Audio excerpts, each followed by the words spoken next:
Hey, Mike with Mike's Bags, and today I am reviewing the Blucifer by Corntrix Cornhole. If you follow my channel, you'll know I reviewed the drop-ins by Corntrix not too long ago. Absolutely love that bag, so let's go ahead and dive in and break down these Blucifers here. Design-wise on this, Corntrix is based out of Colorado. I'm guessing this is some kind of tribute to the Denver Broncos. It looks just like their logo. I don't know if their mascot's named Blucifer. I'm not sure where that name came from. But it looks like that. If not, it's a very close resemblance to that. But I think the design's awesome. I like the colors, everything. I think it's a pretty cool designs. Material-wise, on this Blucifer, we'll start with the slow side here. This is actually the back side of the fabric. It's the same fabric you find on the slow side of the B3 Ranger, the 710 Insomnia. There's a few other companies. I'm starting to see this material more and more. This is the back side of that, so it's not the same side that B3 or 710 uses. It's the other side of it. I've always referred to this as the same material as the Viking Pro Advantage Fast side. It's actually not. It's technically not the same material. It looks like it. It feels like it. It plays like it. But it is just slightly different. I don't know if it's a different manufacturer or what, but it's slightly different. And I'm starting to see this more and more. So I feel like I need to kind of designate or mention when I see it that it's actually a little different. I just got to come up with a name to call it or some way to reference it. But for right now, it's very similar to that Viking Pro Advantage Fast Side material. So if you're familiar with that, that's what you got here. And again, it's the back side of it. So it's going to be, this is going to play very similar to a Cat 3 slow side, the Reynolds Fracture, the KDS Transformer, the Cosmos 88 2.0.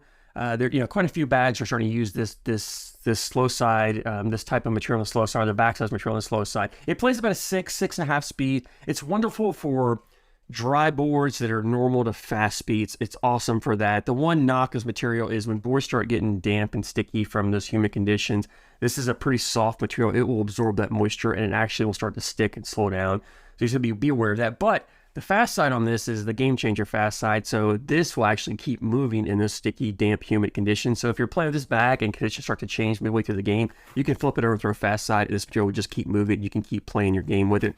But game changer on the fast side, which is a 8.5 speed material. So 6.5 slow, 8.5 on the fast. The template on this is a medium template bag. But one thing I noticed right away, you might notice it, it's got very square corners.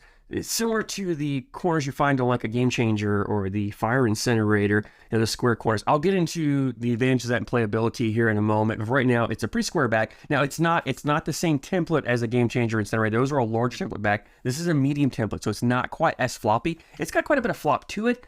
Nowhere near as floppy as those bags are. There's a decent amount of fill in here, so it gives you a nice grip, nice hold to hold on to for your hand feel. It's got that flat disc feel in there, so it gives you that fluid feel. The flat disc gives it that soft landing, so it doesn't really, has little to no kick to it. Lands running pretty straight up the board for you. It's just a wonderful material, wonderful fill. It's a nice template size. Everything about it really fits well into the way this bag's designed to play, which will get me into playability on this. This is really a bag designed for players who just want to run bags in the hole, slide your 4 bags in, outscore your opponent. You can take the slow side and you can slow it down and you can throw blockers from time to time. But honestly, it's not a great bag for blockers just because that material is not that sticky, that when you have a blocker up there with this bag, it's just a visual obstacle. It's not really a physical. So when someone throws another bag into it, it's just going to push and go right in. It's not going to cause bags to kick off really much because it's not that sticky. It's not going to really cause problems for people to push. A really easy bag to push through. Now that being said, it's very easy for you to collect, right? You can come up and just clip a corner and collect it because it's not that floppy that it's not going to accordion up like I talked about. It's enough fill that you can clip it. So if you do throw a blocker, if you do leave a bag short, very easy to collect. You can even collect on the slow side in most cases. You don't really have to flip over unless you're trying to really push through multiple bags or so forth. So it's a very collectible bag. It is something you can control and throw blockers. So, this is a bag where you mostly want to run bags in the hole, but maybe around here or there, you want to throw some blockers just to get your opponent off balance. You can definitely do that with this.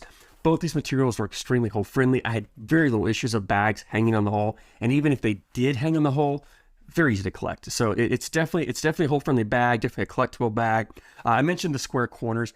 And the advantage of square corners is in the forgiveness and in how well this bag grabs the hole when it goes by. So I talk a lot about the landing zone and how that rectangular shaped box you have at the bottom of the board where you have to land your bags to make sure that bag goes in the hole. And as you get these larger, floppier bags, faster bags, you can widen that hole up. The slower, stickier bags, maybe you kind of narrow it down a little bit. This has a decent, a bigger than normal landing zone. And part of that is these square corners, right? It's not much, and I'm talking fractions of an inch, but every little bit makes a difference. This square corner gives you just a little bit more material, a little more bag to grab that hole when it goes by. So if you're a little off left or right, that little extra will grab, spin around, and just melt it right back in. And you'll see from time to time in these videos that, you know, I'm not perfect with my throws, but I'm hitting a lot on the left, a lot on the right. The bag's just spinning and coming around. If it spins and sits there within a bag or two, I'm able to collect it in most cases. But this little extra, you know, and again, we're not talking about much, talking about just fractions of an inch. But over the course of a game, that could make the difference of one bag catching and going in the hole, or skipping out of the hole and flying off the bat. And that's 3 points, right? In the hole versus off the board is a 3-point difference. And 3 points in a game to 21 could make the difference for winning or losing from time to time. So it's enough of a difference that if you're looking between two bags, and you know, both of them are this type, and one has these square corners and one doesn't, that maybe that's the advantage or that's what makes you decide this bag over that one. I don't know, but I think it fits well. I like the template. I tend to like these square corners on my faster, floppier bags, just for the fact they can grab the hole better. So anyway, I had a blast on these bags. I put a lot of bags in the hole with this. They're really fun to throw. This is definitely a great bag for increasing your PPR. It's a bag that if you want to play, you know, some ghost holios, some round holios, some deck rounds, whatever you want to do, it's fun for just putting bags in the hole and just running your PPR up and trying to outscore people with it. Now, availability, Corntrix Cornhole has a website. It's corntrixcornhole.com. I'll put a link in the description for you of this video as well. But you can go there to check out these bags and buy these bags. The great thing about these bags, and these are I don't know if this is, I think this is the newest model they have. If it's not, it's one of their newer models. Right now, as the time of recording this, I went on the website, they're available. I don't know how available they are. I don't know how often Corntrix sells out.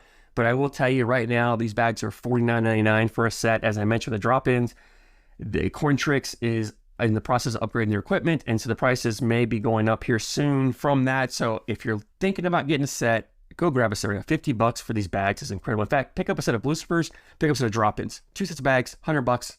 Same price you'd pay for 1 set of bags somewhere else, you can get 2.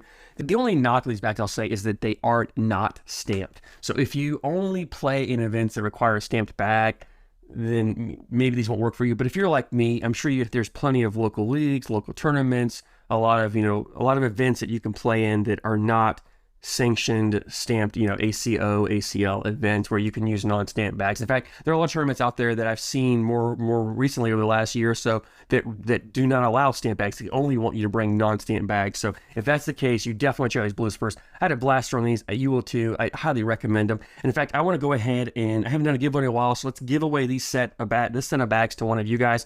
You know the drill. Make sure you subscribe to my channel. Make sure you like this video and drop a comment. Just comment down below. Just comment Corntrix, right? Corntrix, Corntrix for Corntrix Cornhole. Drop that comment down below.